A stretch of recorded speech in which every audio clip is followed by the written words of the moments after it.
one day when I was working with a client, we were taking Kleenexes out of the box, and we were having these Kleenexes symbolize every loss that this person had experienced. And when he would describe that loss, he would crumple up the Kleenex and throw it on the floor. And after an hour and a half of doing this, in the middle of my office was just a sea of Kleenex. And then it hit me that the sea that we need to cross is the sea of our own tears. It's the sea of our own sadness or our own sorrow. And so many of us, we come up against that sea and we think, if I start getting into my sadness, I'm going to drown in my own sorrow and my own tears. And what do we want to do when we face that sadness, when we face that trauma, when we face that woundedness that we know happened to us when we were small? Well, rather than face into it, we go back to Egypt, which is exactly what the people wanted to do at that point. You know, I would tell you that in my journey of healing, I have always seen that when I decide to take a leap off something and get into my feelings, you know, it's always God's timing, not my timing, and He does find a way for me to get through that. But that's the next step of the journey, to be willing to cross the water.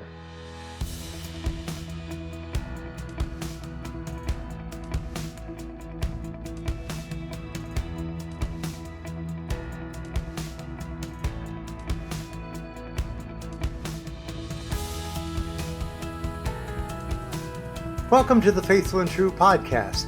Today we have a special program in the category of legacy programs because it features our founder, Dr. Mark Laaser. The following is taken from a speech that Mark gave a number of years in which he's talking about the change model. The change model originally was created by Virginia Satir, and Mark will give you some more information about that in his speech. We want you to hang on throughout this presentation because there are musical interludes that are included. And so when you hear the music, Mark will return after the songs. So hang in there with Mark to the very end here. We hope that you will enjoy this presentation of Dr. Mark Laaser and the Change Model. Tonight we'd like to present to you in words and music a story of the Jewish people and how they change, how they went from Egypt to the Promised Land. This idea was originally an idea about change that one of our great teachers described, and her name was Virginia Satir. And many of you have heard us talk about Virginia in some very loving ways because she's been a very special person in our life, even though we never had the chance to meet her. But Virginia was one of the greatest family systems thinkers of the 20th century, and she, of course, in her work, studied how people change, how they go from one awful, unhealthy place to hopefully a healthy place. To begin with, she said that people start out in this unhealthy place, and it's called the status quo. The status quo is a way that we have developed over time to survive what is probably very dysfunctional things going on around us. Our status quo that we learned could include addiction or other dysfunctional behaviors. Chances are we began to learn how to do those when we were kids, and we experienced for the first time some of the woundedness in our family. Because we developed some of these things so early, and the status quo was formed even perhaps by age 4 or 5 or 6, this is something that we've used to survive, and it's something that we have a really hard time letting go of. Has any of you here had a hard time letting go of some kind of negative or dysfunctional or destructive behavior? We know how hard that can be because it's a matter of coping, it's a matter of survival. The next stage she described was getting new information and getting some kind of new awareness that we need to change. For some of us here, that probably meant we read a book or we heard a sermon, or I remember talking to a guy not so long ago who saw the movie The Passion of the Christ, and he got an awareness, some new information that he needed to get honest about the sexual sins that he was doing. So he finally came forward to his pastor, and that started the process of change. Some of you here may have had to have, like I did, other people come into your life and sit you down in a room and say, you know what, your stuff is just crazy, you need to go to treatment. So, you know, we come to this new information in a variety of ways. It could be, as some of you know, a wife reads a book and annotates that book and hands it to her husband, and he maybe finally gets the idea or something like that happens. Whatever the case, You learn that you need to change your behavior because it's killing you. And then you come up across a barrier of some kind that says, I really need to do something different. And many of us have been to that barrier, and we see how difficult it is, and we don't want to cross that barrier, so we go back to where? The status quo. Well, if we do get across that barrier, we go into a rather crazy place. Without that coping survival behavior, what do? And it's very chaotic, and many of you know this because you've been in recovery for a long time. You know that that first year of recovery is not always that great, is it? I mean, there are things that are still happening that are not always that great. There could be consequences that are ongoing. You don't always feel that great just because you've decided to make a change. And that's in large part because you've given up ways that you've coped for years. And that's something that Virginia, again, called chaos. When you get through chaos, you come across another barrier, I think, which gets you into a better place. You're now starting to be really fully in recovery, but you still got a lot of practicing of the new behaviors to do. And how many times have Deb and I talked to you about practice the new rituals, the new behaviors, the new communication strategies? You need to continue to practice all of those things in order to cement them into your life. If you do that, then you begin to do the next stage we talked about, which is integrate them into your life on a more full-time basis. Finally, if you do that over a 2 to 3 year period of time, maybe you get to what Virginia said was the new status quo. The new behavior is so familiar to you now that it outbalances the old behavior and is more a normal part of your life.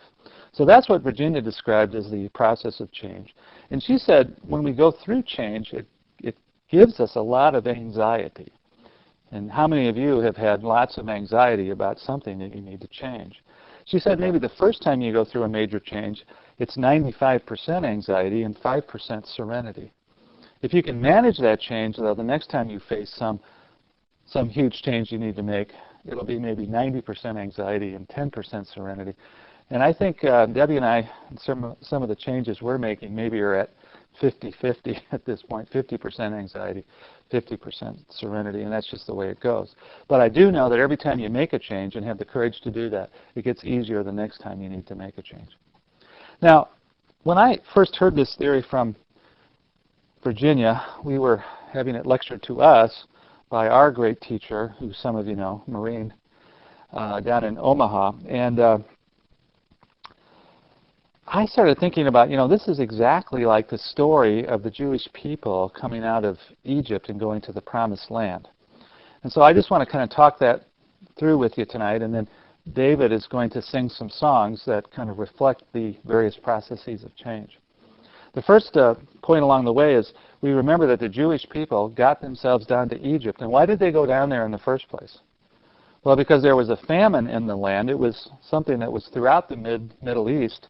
And because of Joseph and his legacy in Egypt that had foreseen this famine, Egypt had stored grain. And so a lot of people were coming to Egypt in those days to find food.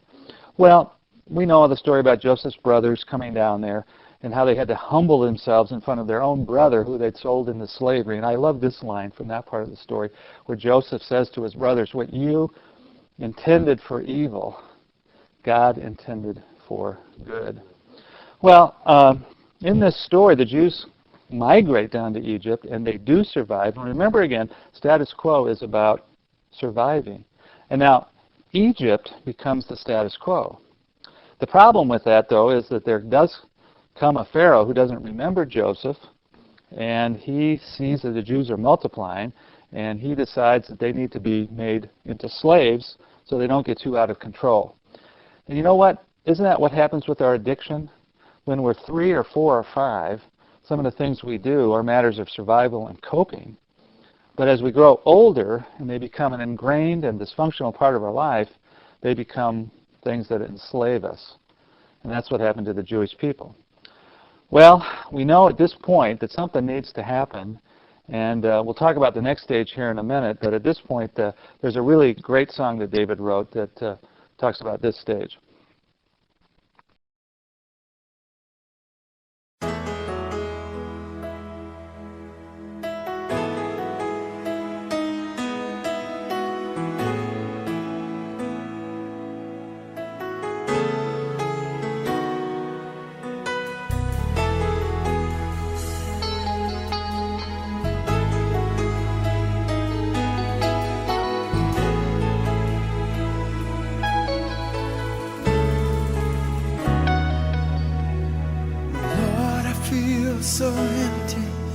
seems like we're so far apart. Even though some may applaud me, you alone can see my heart. You don't look at my achievements or my abilities. All you really want is all of me. And though it frightens me to give up my control, there is only room for one king in the throne room of my soul. And Lord, you took me out of Egypt, now take Egypt out of me. You delivered me from Pharaoh, now set me free from me. Let my heart become a promised land where the desert used to be. Lord, you took me out of Egypt, now take Egypt out of me. Oh, take it out of me.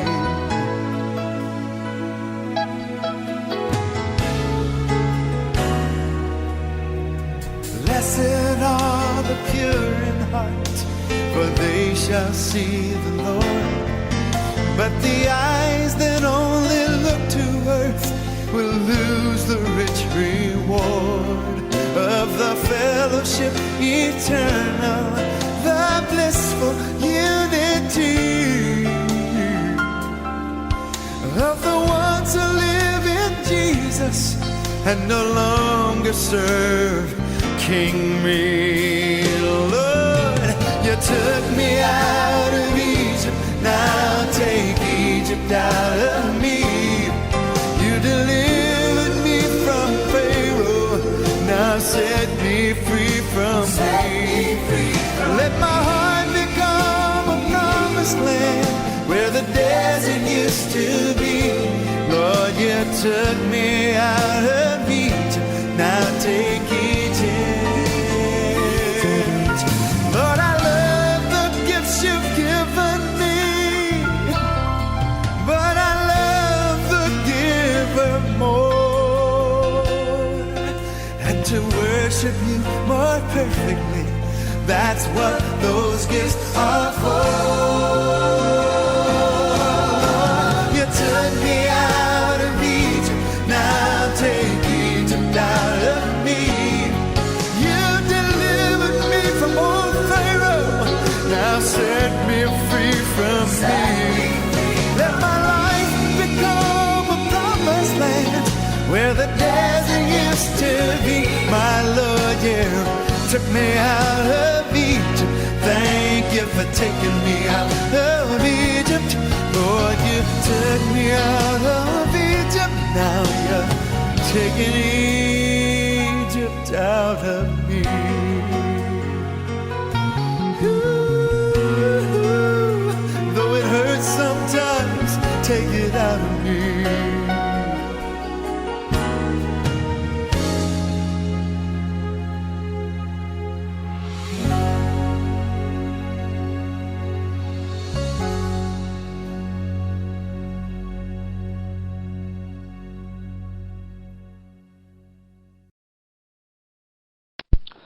Well, we began here in the story with the idea that we need to get out of Egypt. And as the song that David sings says, we need to also not only to get out of Egypt, but we need to get Egypt out of us. So we begin to see that part of the journey is going to be to learn how to trust God more. And I want you to pay attention as we go along in this story as to how well the Jewish people did at doing that. The next part of the journey, however, is that the Lord gives some new information. He appears to Moses on the mountain and comes to him in a burning bush. And the new information is rather significant because God tells Moses for the first time his name. He said, "My name is Yahweh. I am who I am." And I have some more information for you. I want you to go down to Egypt and tell your former brother, Pharaoh, I want to have you let all those Jewish people go. Moses, I can just see him laugh. He said, Lord, I'm not going down there. That's crazy. Number one, I can't talk. Number two, I'm wanted for murder down there. I just ain't going down there. And of course, we know the rest of that story. He does go down. He does confront Pharaoh, and it's not his strength. It's God's strength. God intervenes 10 times. And finally, Pharaoh's heart softens enough to let them go. And so they start trekking out into this crazy second stage of the journey where they've got all this new information. They've got a new vision. They're going to the promised land, or so they think. And then, of course, they get to the banks of the first body of water they need to cross, which is the Red Sea. And they're standing there on the banks of the Red Sea, and they begin to hear the hoofbeats of the chariots of Pharaoh coming after them. And I personally love that movie, The Ten Commandments, with Charlton Heston, because there's a scene there where they're gathered and their faith is failing them. And Edward G. Robinson, the old gangster from the 30s, comes up and says to Charlton Heston, Moses, he said, why did God bring us out here to allow us to die? And you know the rest of the story. God parts these waters. Now, I've been wondering, what is the sea that we must cross? What is our Red Sea that would allow us to get to the next stage?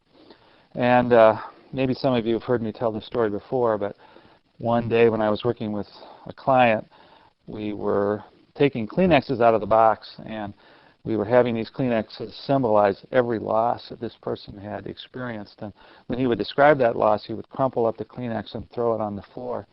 And after an hour and a half of doing this, in the middle of my office was just a sea of Kleenex. And then it hit me that the sea that we need to cross is the sea of our own tears. It's the sea of our own sadness or our own sorrow. And so many of us, we come up against that sea and we think, if I start getting into my sadness, I'm going to drown in my own sorrow and my own tears. And what do we want to do when we face that sadness, when we face that trauma, when we face that woundedness that we know happened to us when we were small? Well, rather than face into it, we go back to Egypt, which is exactly what the people wanted to do at that point. But of course, God intervenes and he parts those waters. And you know, I would tell you that in my journey of healing, I have always seen that when I decide to take a leap off something and get into my feelings, you know, it's always God's timing, not my timing, and he does find a way for me to get through that. But that's the next step of the journey, to be willing to cross the water. And David has written a wonderful song about doing that.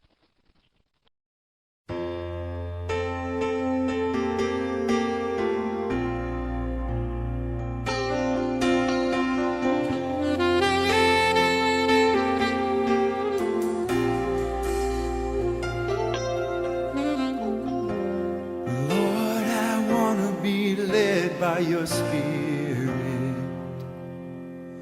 But sometimes I feel so afraid. Other times, like Jacob, oh, I wrestle with you, Lord, while my foolish heart tries to have its own way. Even when I think I'm strong, I know I'm weak and frail. That's why I put my trust in you. And you remind me of this promise that won't fail. You say, when you walk through the water, I will be with you, and the river will not overflow you. Though you walk through the water, still I'll be with you. Through the flood of flame, you won't be burned or drowned. I'm the God who lifts you up, and I'll never let you down.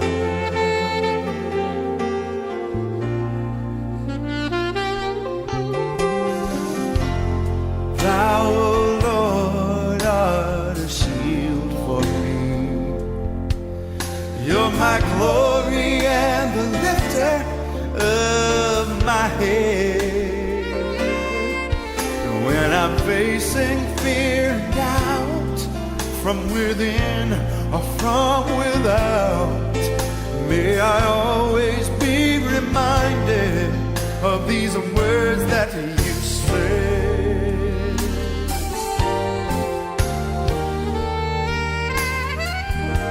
You said, when you walk through the water, I will be with you, and the river will not overflow you.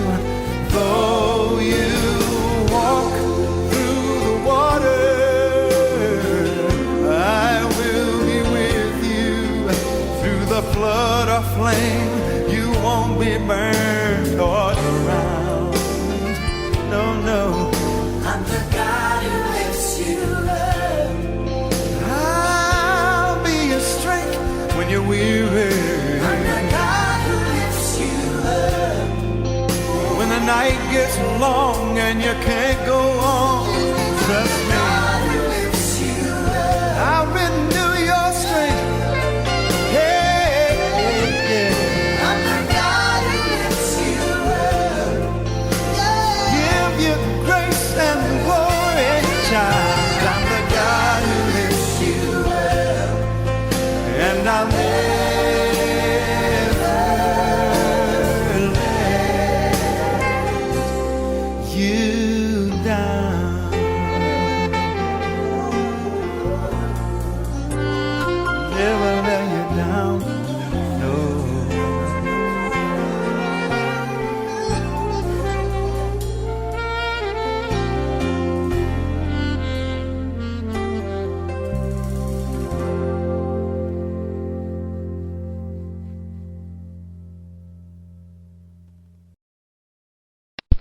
Well, the Jewish people do get to the other side, and they're still having a problem, strangely enough, trusting God. Because they're now in this desert, a place they've really never been before, and they don't know what to do. And even though they've seen the hand of God 10 times in Egypt against Pharaoh, and now another major way crossing the Red Sea, they still doubt whether or not they're going to be provided for. And so they grumble and they complain, and they basically say to Moses and the leaders, we're hungry and we're thirsty.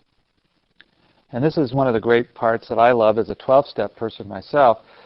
God says, I'm going to provide you manna from heaven.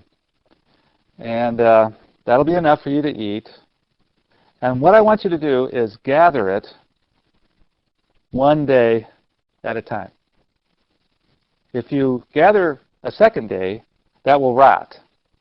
In other words, God was saying to the people, I think even at that point, I want you to learn how to trust me for today. Don't worry about tomorrow. Worry about today. And I'm going to take care of you today. And he provides them with food. He provides them with water. But they're still out there in the desert. And it's a pretty frightening place. They are not quite sure what to do. And they're still longing for the vision. So it's at this point when we confront our own fear about, hey, I'm in a strange place and I don't know what to do next. That's, of course, when I think we need to remember that God will take care of us one day at a time. And David sings a song about that.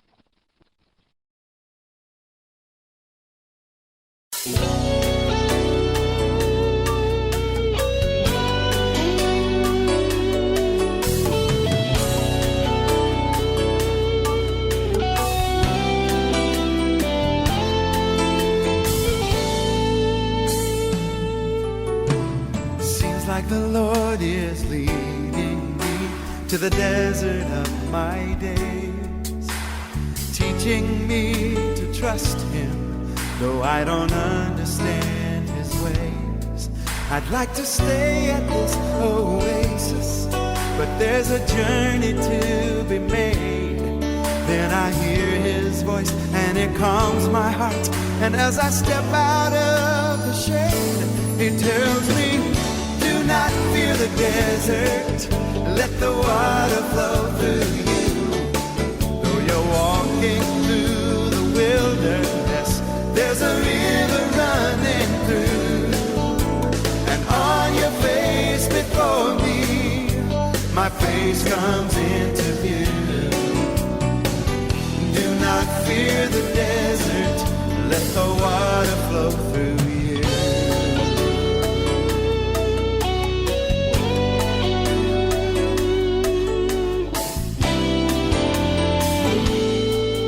Do you hear the Master calling you to leave your comfort zone?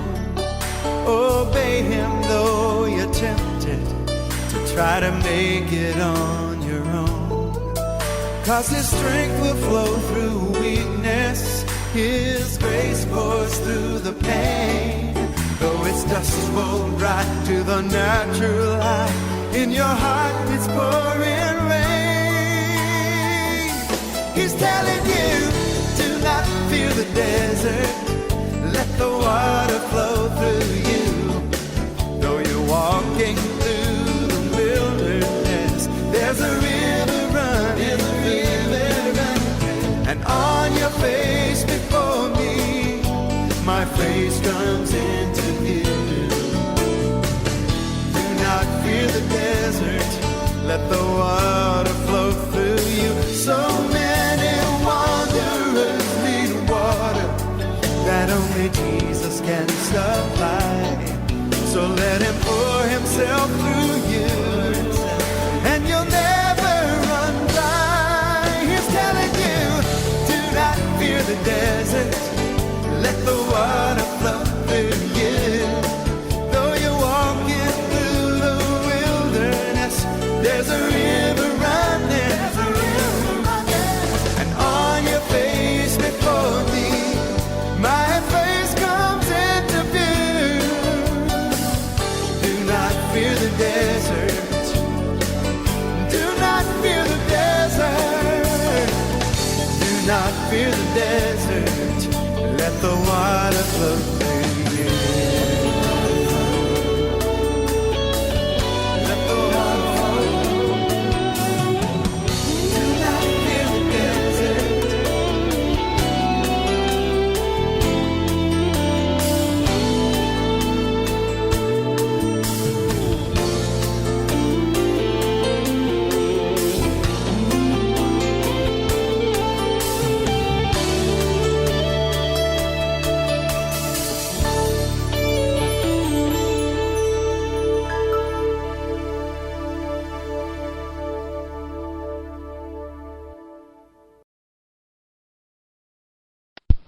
Even though God's taking care of them every day, the people still are having a hard time trusting God. Particularly when Moses decides occasionally to go up on Mount Sinai to talk with God, eventually to receive the Ten Commandments. They grumble, they complain, they're wondering where he is. They're bugging other people for what they need to do next. And as we know from the story, one of the things they decide to do is get kind of ticked off at God. He's not really there. They don't see him. They can't sense his presence visually. So what do? They build a idol that they can actually see and actually worship directly. Now, when we get into this part of the journey ourselves, when we're trying to change something and we've given up an old coping way that we have of surviving, I think many of us know that there might be a temptation to turn to another false idol ourselves. And how many of us here in this room have maybe turned to another addiction? We may have given up one, but we have about 4 or 5 others that we can turn to, and we wind up doing that. So we quit one thing and we start eating, or we stop eating and we start gambling, or we stop gambling and we start working ourselves to death, or when all else fails, maybe we'll drink or use some other chemical. So the point is, if we continue to have a hard time trusting that God will provide, we may turn to our own solutions, our own remedies, our own idols. And David has a song about what to really do, and that's to truly worship God, even in the desert.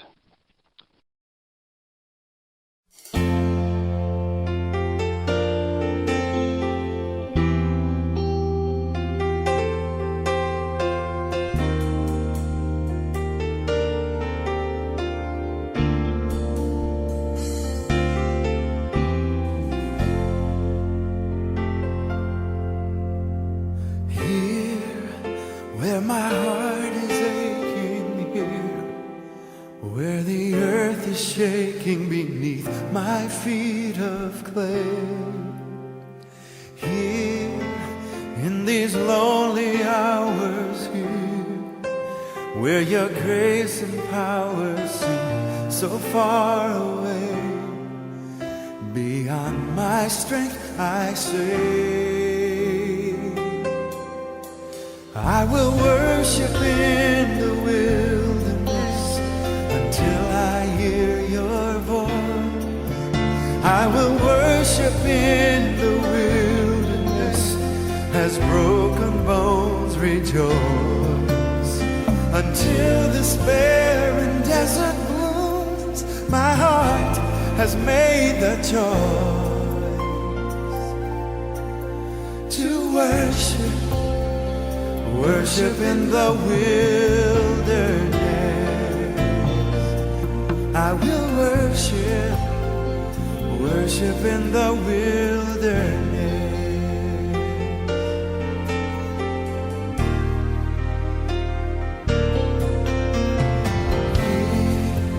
Where my dreams are dying, here where my self-relying is sand that flows away, here where the night is falling until I can hear you calling out my name.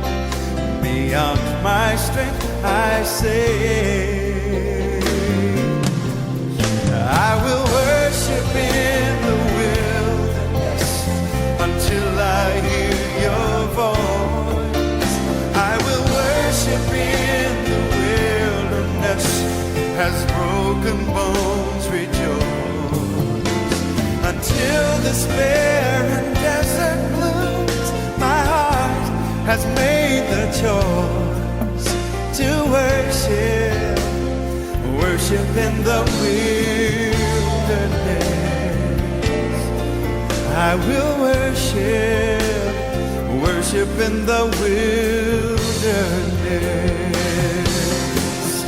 And now, in these times of testing, still you will find me resting until from out of the ashes new life will rise,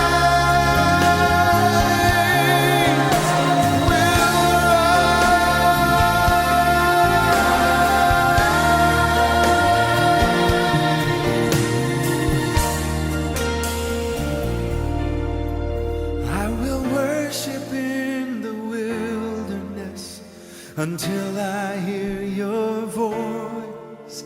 I will worship in the wilderness as broken bones rejoice, until this barren desert blooms. My heart has made the choice to worship in the wilderness.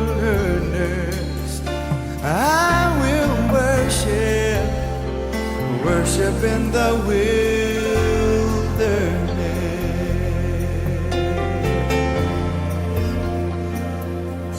I will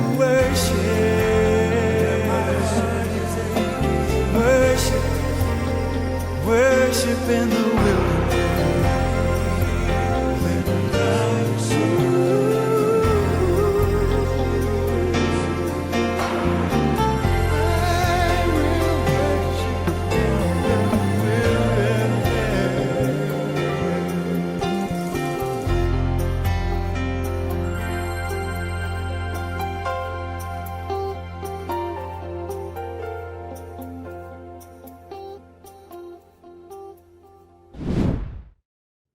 Well, that was part one of Dr. Mark Laaser's presentation on the change model.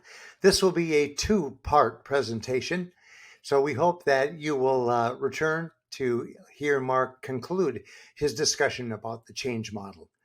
We hope that if you are hearing this message and are desiring to make a change in your life, If you struggle with unwanted sexual behaviors, we invite you to visit faithfulandtrue.com, where you'll find many free resources as well as information about our 3-day intensive workshops. If you're a man struggling with pornography or other sexual behavior issues, we invite you to take a good look at our website and consider attending the Men's Journey Workshop, which we offer every month here at Faithful and True. If you're the spouse of a man that struggles with sexual addiction, we also have workshops for the spouses. That's called the Women's Journey Workshop. And then we also conduct one for the couples, and that's the Couples Journey Workshop. Check out faithfulandtrue.com for more information about these workshops and other resources for you. In the meantime, we hope that this coming week for you will be a week that's filled with many blessings and with great vision.